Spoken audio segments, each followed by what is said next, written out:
All right, this morning we're going to be talking about how to love your enemies. Now that's a tough subject to me, not because hopefully I don't have a lot of enemies, but when I'm talking about enemies, it's anyone that you just are kind of at odds with. Anyone who maybe isn't your favorite person, or maybe you're not their favorite person, somebody that you're just kind of, oh, I just assume them not come over, or I don't want to go over to their house. It may be a coworker that you don't really connect with. It could be friends or family. You may say you have no enemies, but you haven't spoken to your kid for 10 years, or you haven't spoken to your dad for 10 years. I mean, anybody that you have not a great relationship with. Well, you probably don't have a great relationship with them for a reason. So how are you supposed to love them? That's what we're going to talk about this morning, because it's easy to be nice. In general, it's easy to love your friends, isn't it?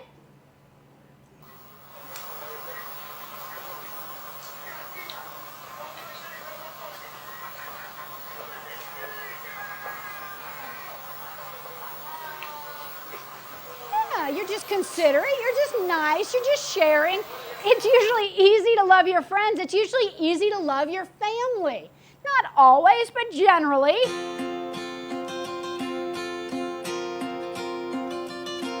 Yeah. Just love, just snuggles.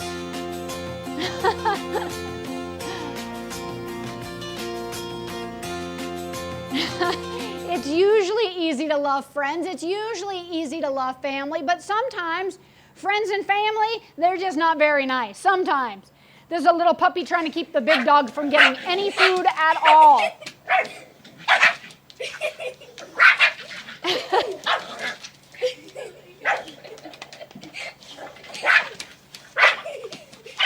He is just not going to share. That big dog could eat that little dog for lunch, but that little dog's just not sharing. We're going to see that we're supposed to love everybody, whether they're friends or family or they're strangers or they're suckers in your life. We're supposed to love them all. Now, we don't have to like them. There's a difference between loving someone and liking them. But my summary for myself, I did that disclaimer because it doesn't say in the Bible, thou shalt treat everybody with kindness and compassion. But I kind of summarized some of 1 Corinthians 13. Just something simple for my head, so that when I'm angry at someone, I'm frustrated with someone, I'm annoyed by someone, I can remind myself to treat everybody with kindness and compassion. Does that work for husbands? You're supposed to treat me with kindness and compassion? He asked if it works for husbands. Yes, you're supposed to treat me with kindness and compassion. I'm not sure that it goes the other way around, though. Why are we supposed to treat everybody with kindness and compassion? Well, God told us to. We represent Jesus Christ. God is love, and we're supposed to shine that love and that light out into this dark world. Why? To bring them closer to Jesus. The point isn't, oh, let's hug it out. Let's hug it out. Let's just be lovey-dovey friends and family, and oh, come on. The point isn't just to love, love, love on everybody. The point is to show people who God really is. And sometimes it's hard to love our enemies. Sometimes it's hard to love people. So sometimes I'm not the best representation of Jesus Christ, because sometimes I don't really like you. I don't want to love you. I don't want to be nice to you. I don't like you for a reason. You're a jerk, so get away from me. I don't want to. But we're supposed to treat everybody with kindness and compassion to bring them closer to Jesus. God is love, and we're supposed to reflect that love. Maybe it'll help, maybe it helps me, when I recognize I don't have the whole picture of this jerk in my life, whether it's a coworker or a friend or family or a stranger or someone I've never even met. Maybe it'll help me if I recognize I don't have the whole picture. I don't know what that person's going through. I don't know why they're biting my head off, but maybe they have a rotten husband. Maybe they have a rotten life. Maybe they got diagnosed with cancer. I don't know what they're going through. But when they're biting my head off, I'm supposed to treat them with kindness and compassion. And we're going to trust God. We should trust God enough to just do what He said and love them. This is what Jesus said in Matthew chapter 5, verse 43. Jesus says, you know what? You've heard that it was said, love your neighbor and hate your enemy. But I tell you, love your enemies. If you love those who love you, what reward will you get? He goes on to say, even the heathen, even the pagans, even the sinful people love people who love them. We're supposed to be different. As children of God, we're supposed to be different than the people around us. And part of how we can be different is to be kind to people and gracious to people and compassionate towards people who don't deserve it. Just like God was loving and compassionate and kind to us when we didn't deserve it. Now, by the way, where Jesus says, you have heard that it was said, love your neighbor and hate your enemy, some people say that that was taken from the Old Testament. The Old Testament doesn't really say that. Now, it does say to love your neighbor. Leviticus 19:18 says, don't seek revenge or bear a grudge, but love your neighbor as yourself. Don't just love your neighbor. Love your neighbor as much as you love yourself. And your neighbor, as Jesus further clarifies in the parable of the Good Samaritan, is basically anybody you come across that you can show kindness and compassion toward. That's your neighbor. Love your neighbor as yourself. But the Old Testament never says to hate your enemy. In fact, in verse 33 of Leviticus 19, it says, when a foreigner resides among you, don't mistreat them. The foreigner must be treated as a native born. Love them as yourself. Now, most of the foreigners, most of the countries around Israel, do they like Israel or do they hate Israel? They hate Israel. They want to destroy Israel. God told Israel, when one of those foreigners is living among you, you show them my love. You show them my compassion. You treat them just like you would someone that was born in your own family. You treat them and love them like you love yourself. So whether friends or family or foreigners, you should love them as yourself. But what about when they become a true foe? What about when they become an enemy? Now, some people think that the Old Testament is a little confusing in this area. Look at Deuteronomy chapter 7, verse 1. When the Lord your God brings you into the land you are entering to possess and drives out before you many nations, the Hittites, the Girgashites, the Amorites, the Canaanites, the Perizzites, the Hivites, and the Jebusites, and Tony would add, and the termites or the Perizzites, 7 nations larger and stronger than you. And when the Lord your God has delivered them over to you, and you have defeated them, then you must destroy them totally. Well, does that sound like loving your enemy?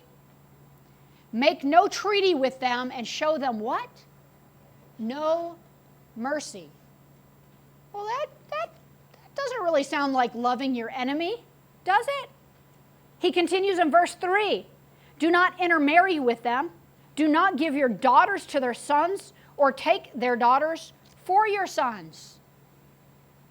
Well, shoot, if he lived in America, God would be called a racist. He'd be called a bigot.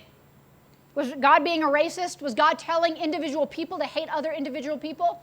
No, he was telling a nation how to be secure, how to protect itself from the ungodly nations around them who were trying to destroy them. God said, I've already judged these nations. I'm going to destroy these nations and name them out. But when I do, he said, stay separate. Don't intermarry with them. Don't intermingle with them. Don't have little kiddos and decide, oh, we're just going to peace and love, peace and love, peace and love. He said, I'm telling you, as a nation, I don't know how well any kind of military was developed at this point in Israel, but it's basically talking about military justice, military punishment, judicial punishment. We'll talk about this. Judicial punishment, like from a judge or a court, is different than personal vengeance. God even explains why he said this. He explains. God doesn't owe us an explanation. It's kind of nice when he gives us one. It's pretty rare. But God even explains, hey, I'm not being hateful here. Look, if you intermarry with them, they will turn your children away from following me to serve other gods. And the Lord's anger will burn against you and will quickly destroy you. God is saying, I'm doing this to protect you as a nation. Don't mess with them. Don't play with fire. God had already judged them to be evil. God had already decided, I will destroy them. He's saying, don't just try to play nicey nice. But again, judicial punishment is not the same as personal vengeance. God has the right to punish wrongdoing. The military can punish for wrongdoing. The police and the courts can punish for wrongdoing. But you, on a personal level, can't punish for wrongdoing. Now, I didn't mention this at the 8:30, and I feel like I need to at least mention it somewhat. We're not, again, judicial punishment is different than personal vengeance. But there's a self-defense line in there that if somebody goes into your store and has a gun to your clerk's head and you have a concealed carry license, you can mete out judicial punishment. You have a license for that. Now, you can't just chase down somebody that you don't like and shoot them. That's personal vengeance. There's a difference. You can't punish, you can't have personal vengeance and punish for wrongdoing. Proverbs 24:29 says, don't say, I'll do to them like they've done to me. I'll pay them back for what they did. Shoot, those words might have come out of my mouth once or twice before. You know what? If they're going to be mean to me, I'll be mean to them. Well, if they don't like me, I won't like them either. If they don't want to hang out with me, well, I don't want to hang out with them either. God says, don't treat them the way they deserve. Treat them the way you would want to be treated. Is that fair? No. No, fair is doing to them like they did to you. But God wants us to treat people with mercy and with grace and with compassion to lead them closer to Christ. 1 Peter 3:9 says, don't repay evil with evil or insult for insult. Romans 12:17 says, you know what, if I haven't said it enough, don't repay anyone evil for evil. In contrast, Romans 12:20, which is quoting Proverbs 25:21, says, if your enemy is hungry, feed him. If your enemy is thirsty, give him something to drink. If they're hurt, help them. Show compassion to them. Kindness and compassion. It's what you do and how you do it. Now, why do we do it? To honor God. Why do we do it? To show them the love of God. It's not just peace at any price or lovey-dovey, come on, let's just hug it all out and all our problems will be gone. Love your enemies because you probably made them anyway. Love your enemies and then you won't have them anymore. No. No. Those are bumper stickers, believe it or not. No, that's just craziness. Love your enemies because when we were enemies of God, He loved us, and that drew us to Him. God says we are ambassadors for Christ. We need to love them to draw them to Him. That's the point. Last week we talked about Saul, Jonathan, and David. For those of you who are here, or those of you who are awake, Saul was the king, the first king of Israel, if you remember. He seemed like a really good dad, a really humble guy. He was a good guy, and God chose him to lead His chosen nation, Israel. But then he got full of pride, and he got full of self-will. He quit obeying God, and he started doing what made sense to him instead of what God told him to do. And God said, you know what, Saul, I've had enough of you. I'm going to choose someone, a man after my own heart, who's going to replace you. And who was that person? David. But it didn't happen like that. David was just a kid. And David and Jonathan became buddies. David served under Saul. And when Saul was in his right mind, he actually loved David. David loved him. They were buddies. Saul used to call him my son David. David used to play the harp for Saul. They loved each other. But then Saul got so full of rage and so full of bitterness and jealousy that he tried to kill David. If you remember, we talked about that last time. And Jonathan would stand up to his dad and say, why are you killing David? Why do you want to kill David? David didn't do anything to you. But over and over and over again, Saul tried to kill David. Well, Jonathan protected David, and David ran. And most of the Psalms, or at least a lot of the Psalms, are written when David is running from Saul. Saul and his armies are chasing after David, trying to kill him. Well, in 1 Samuel chapter 24, I won't read the whole thing. It's verse 1 through 22, and I won't read the whole thing. But Saul found out where David was going to be. It was like somebody said, you know what? You're trying to kill David. David just went to Tomei Hill. And Saul said, hey, I'm not strong enough to do it by myself, so let's get 3,000 guys to go kill this one guy who's running for his life and is stranded on top of Tomei Hill. So these 3,000 military men and King Saul went to go kill David at Tomei Hill. Saul went into a cave to use the bathroom. The Bible is full of funny stories. It actually says, God didn't have to give us those details. He could have just said he was in a cave. God said Saul went into a cave to relieve himself. And while he was in there, David and his men happened to be in that exact same cave, just deeper inside. And Saul walked in and unzipped his little pants, zip, and David went, ugh. And David's men said, God said he was going to give you the kingdom. How ironic and funny is this, David? God has given him into your hands. Go get him. Go kill him. But David instead snuck up on Saul while Saul was using the bathroom. He must have been concentrating on what he was doing because he didn't hear David, he didn't see David, he didn't feel David cutting on his robe. Saul cut a piece off of his robe, and then David called out to Saul, hopefully after Saul was finished, and David said, Saul, and then David bowed down before him. Saul's trying to kill him. Saul took a whole army after David.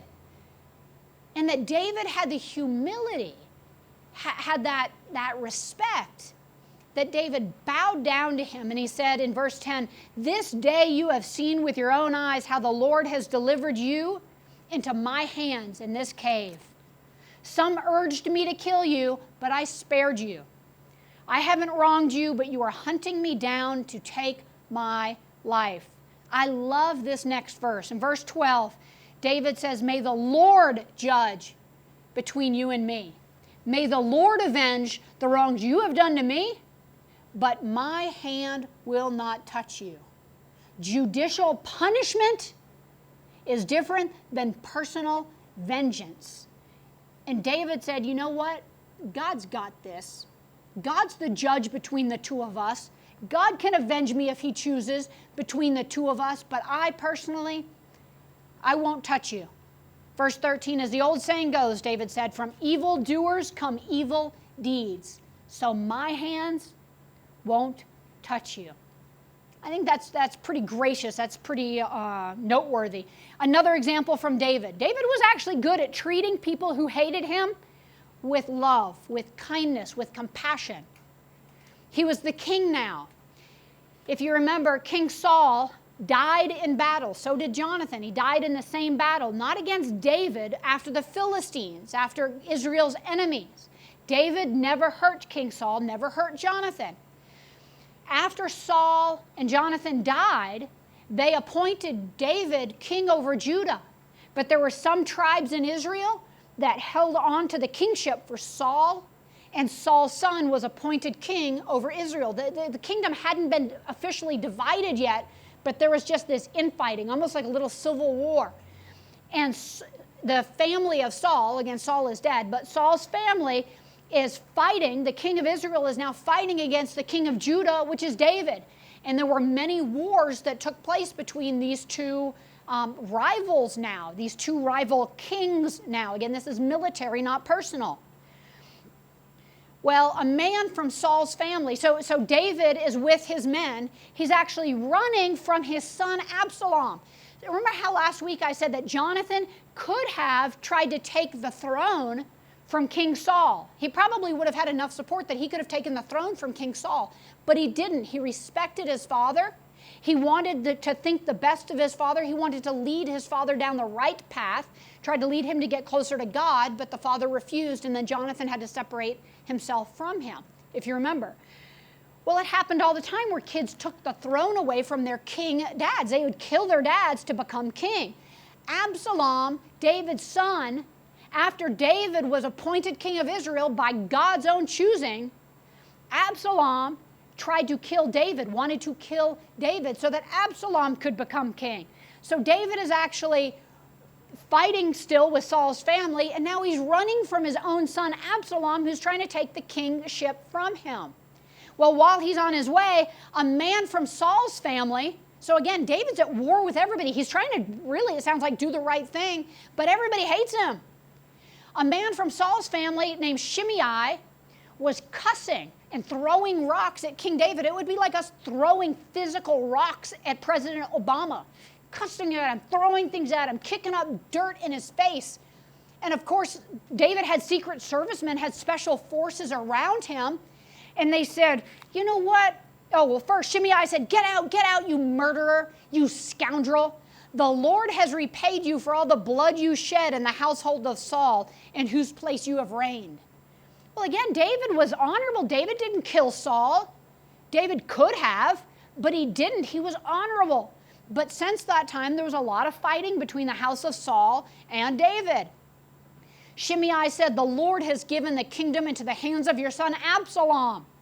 You have come to ruin because you are a murderer. Have you ever been accused of something that you didn't really do? You know, somebody thinks you're somebody that you're really not. You know, they're looking at it from a different perspective. So now you're enemies, but really if you just understood each other's position better, maybe you wouldn't be. This is kind of what happened. So one of Saul's secret servicemen said, why should this dead dog curse my lord the king? Let me go cut his head off. And David said, no. Look at this in verse 10. If he is cursing because the Lord said to him, curse David, who can ask, why do you do this? David said, look, I don't have the big picture. I don't know why he's cursing me. I don't know. Maybe God told him to curse me. I'm not going to kill him just because he's cursing me. I don't have the big picture. He said, my son, my own flesh and blood is trying to kill me, Absalom. How much more this Benjamite? How much more this man from the family of Saul should try to kill me? Leave him alone and let him curse. This was King David. He could have easily whacked his head off. It could have been judicial punishment. But even then, David had mercy. Verse 12, David said, kind of like he did with Saul, you know what? God's got this. God understands what's going on. He said, it may be that the Lord himself will look down upon my misery and restore to me his covenant blessing instead of his curse today. David even felt like that he was under God's curse. He wasn't. Isn't that kind of crazy? David was exactly where David was supposed to be. God had appointed David in this position. God could have cleared the path for David, but he didn't. He was still fighting Saul's family. He was fighting his own family. He was fighting people that used to be his friends. David's friends were hateful to him. David's family was hateful to him. David's foes were hateful to him. You think, well, if I just love everybody, everybody will love me back. No, they won't. David was trying to do the right thing, and everybody was hateful to him. And he responded in love. That word love, shoot, that's as hard as the word enemy. Who's my enemy? What does it mean to love them? If you remember, we've talked about love before. We went through 1 Corinthians 13 for weeks and weeks and weeks. But in the Greek, there are many different words for love. Phileo love is a love that you'd have for a friend. Like Jonathan and David, they had phileo love. They loved each other. They were best friends. That's not the word that Jesus used when he tells us to love our enemy. It doesn't say be besties with your enemy. Storge love is the love that you have for family, the way that you love your mother or your children. That's not the word God used when he said love your enemies. Eros love is a romantic love. That's not the word God used when he said love your enemies. Agape love is the sacrificial love, the humble love. It's the love, well, the love that is talked about in 1 Corinthians 13. We won't go through all of it, of course, but when 1 Corinthians 13, if you say, what does it mean to love my enemy? Read 1 Corinthians 13. I summarized it and to show compassion and kindness to people because there are 15 different characteristics, but I put some of them here just to show you love is an action. It's not an emotion. God is not saying feel love towards your enemies. He's saying act in kindness to your enemies. Act with compassion toward your enemies. Love is patient, long-tempered. David was long-tempered. Love is kind. David showed kindness to Shimei. David showed kindness to Absalom. David showed kindness to Saul. It's not self-seeking. It always protects. It always trusts. It always hopes. It always perseveres. Those are verbs because love is not a feeling. It's not even really an attitude. It's an action. We're supposed to love friends and family. We're supposed to love strangers. We're supposed to love suckers. Even when they're hateful to us, we're supposed to act in kindness and compassion. And it's harder than it sounds on a Sunday morning. Sometimes on Sunday morning we say, of course we love our enemies. Oh, I don't have any, of course, I don't even have any enemies. I don't hate anybody. I'm a Christian. Who don't you like? Don't say it out loud. Tony might feel awkward. Who don't you like? Who treats you poorly? Who are you kind of awkward with? Who do you kind of resent? Who do you despise? Nobody. I don't despise anybody. Really? You don't despise anybody? I do. I have issues. That's part of why I'm talking about this morning is do I love them? No. Do I hate them? Yeah. Am I supposed to love my enemies? Yeah. I'm hoping for judicial punishment. They should be wiped out. They should be destroyed, utterly, completely destroyed. Is it my job to take personal vengeance on them? No. If I had the chance, would I? We're not talking about it. Maybe. I hate what they do. I honestly, I tried to show you guys, I tried to get a little bit of a video to show you the emotion of what they do to people. Oh, those are images I can't get out of my head. I couldn't show them. I couldn't even take out a snippet. They take soldiers and they put them in cages and lower them in water with cameras watching them drown, gasping, and then they lift them back up. They show video, there's video online where they take explosives and they wrap it around, they daisy chain it around 10 different soldiers' necks and blow them off. There are videos of them sawing people's heads off. It's awful. It's awful. God can avenge. God will avenge. Maybe not the way we want or when we want or how we want. God will avenge. It's not up to me. Now, am I supposed to, let's say this guy's name is Joseph. Am I supposed to hate Joseph? I was thinking about this morning. Joseph was just a little boy once. You see these little boys that are trained to hate, that are trained to be fighters? You see, sometimes you'll see photographs of little boys that are actually doing the executions, and you think those poor little kids, they were raised to be like this. He was just a little boy who became this man who's doing awful things. We don't know. We don't know how they grew up. We don't know. It doesn't excuse their behavior, but we don't know the whole story. When we see people doing wicked things that we despise, we don't know. We didn't grow up in their country and in their culture being told that we're the wicked ones and that they're doing judicial punishment on the infidels. We don't know. I don't know how many of you guys have heard of Walid Shoebat. He's a Christian author, a Christian speaker. He is a former terrorist. He was one of these guys. He wasn't ISIS. He was part of the Palestinian Liberation Organization, the PLO. He was part of that. He was like one of these guys. He got saved. And now he speaks against terrorism, and he tries to help people understand where they're coming from and how the Antichrist may come out from among them and why that might be. He was just one of these guys. We didn't know his background. And we may think that they're the ones doing these horrific acts. We're not the ones throwing gay people off of buildings. We're not the ones stoning women in the streets. And we think they're the barbarians. We're the civilized people. But I saw a story here. I don't know if you guys saw this video. I saw it a couple days ago. On the next slide.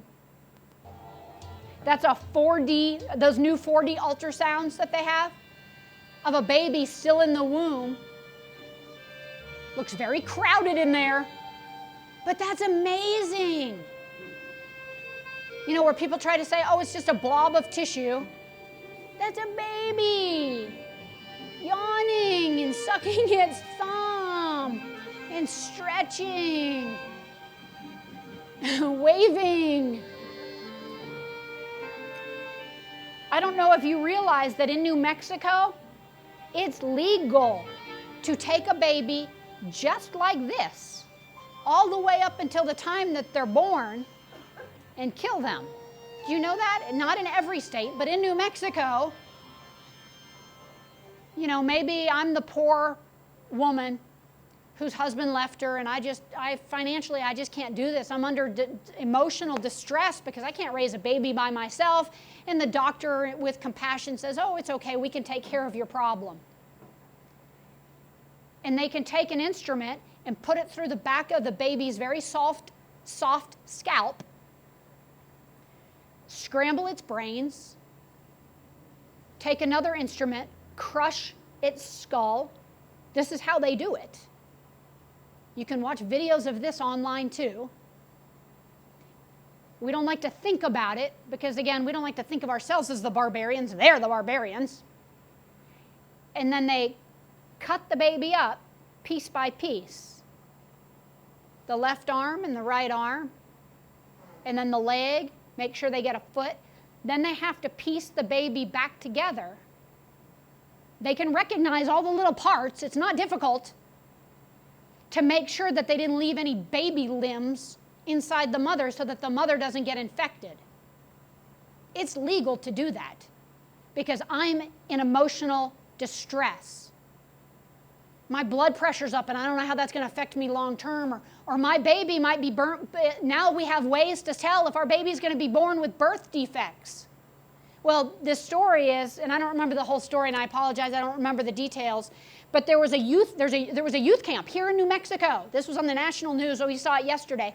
A youth camp in New Mexico where the children, like a science kind of youth camp, a science camp.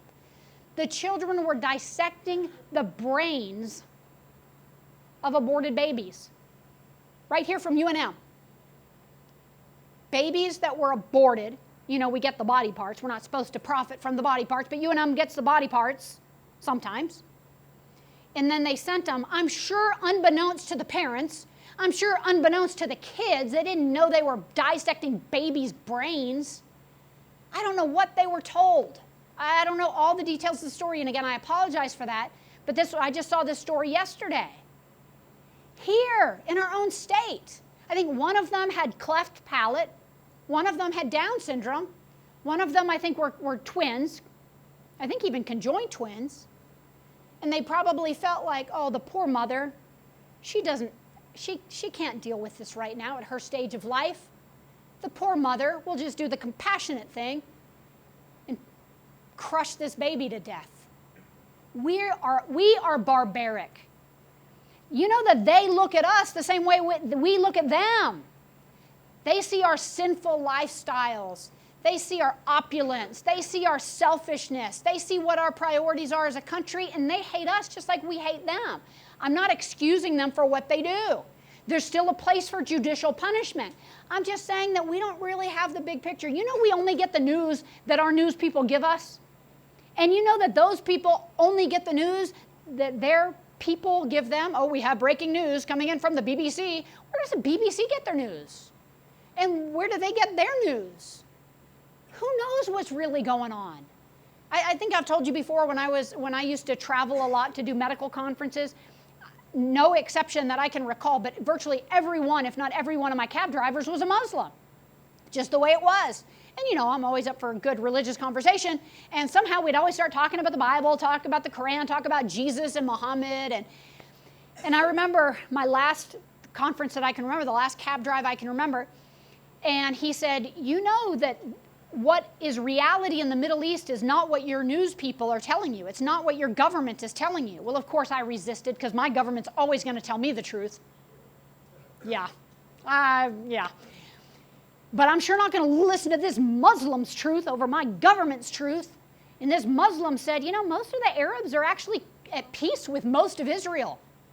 We actually get along. We go to each other's schools. We travel back and forth. There are the gangsters. Just like you guys have in America, you have the bad apples. You have the people that are warring with each other. But that's the exception, not the rule.